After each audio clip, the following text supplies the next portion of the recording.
Ako, bigla na bang hindi gumana yung susi mo? Problema yan. Ay, naranasan nyo na ba na yung minsan nasa biyahe kayo, nagkaroon ng problema na is either yung motor o yung pinakakilis o yung susi, and then hindi mo na mapatakbo yung mismong motor mo. Ito, mahirap din kasi talaga na yung hindi tayo handa o konti yung kaalaman natin, konti yung knowledge natin pagdating sa mga maintenance, kumbaga.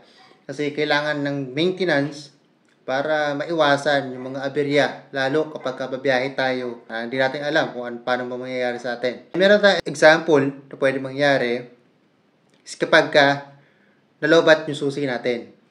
Sa mga Honda Click 150, sa mga Honda PCX, ADV, is either Aerox, NMAX, sa mga nakakakilis, pwede kasing malobat yan, and then, paano na? Lalo kung wala kang dalang spare na battery, maybe may mga tindahan, 7-Eleven, pero hindi tayo sigurado kung available ba yung battery na to doon sa mga tindahan na yun.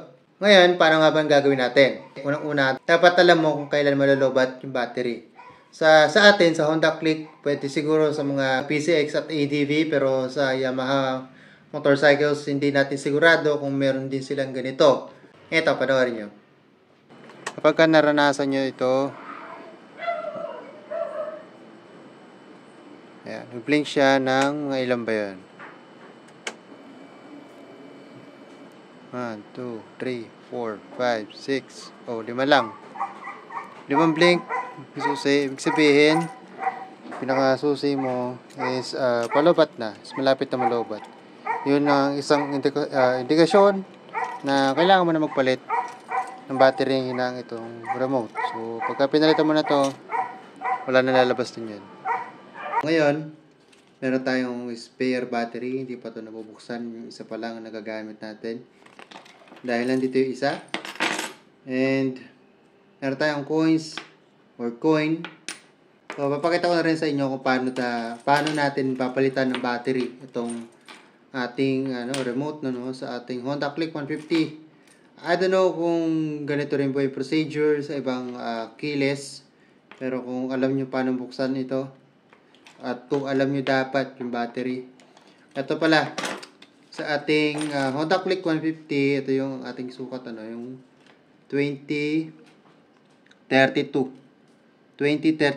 na battery. Ayan. Energizer na, para mas maganda. Mas matibay.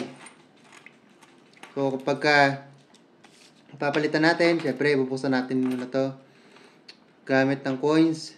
Kung maselang kayo, lagyan nyo muna ng tela dito sa coin. Parang ganito. Pare, yan nga, may tela sa loob. Ganyan siya. Tapos tsaka nyo buksan na ganyan. Kung kayo lang naman maselan. Nasa loob yung coin. Ipasok nyo dun sa may parang may barang butas na yan.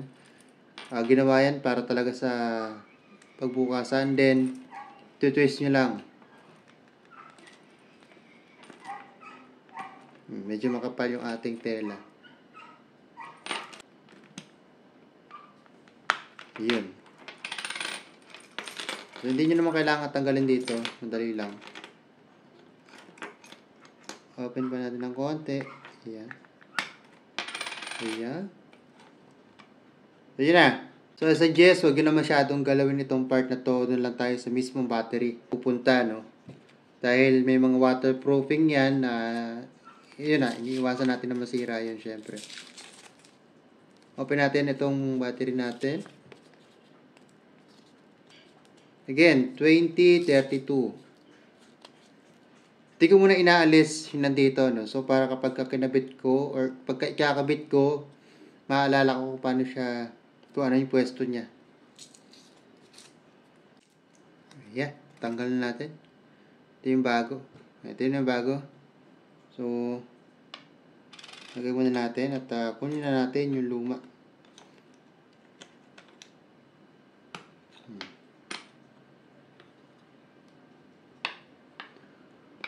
Ito yung luma. At ito na yung bago. Yan. Hinipan ko lang dahil medyo maalikabok lang naman. Ganun lang din, sa kapag ibabalik natin, so sobrang basic lang na to, parang may laruan ka lang na binubuo. Then push lang, wala naman tong tornilyo. Napalitan na natin. Punta tayo doon sa motor. Okay na. So, napalitan na natin ng battery to. Then susi natin. Then tingnan natin kung mawawala yung nagbi-blink sa battery. Start natin ulit.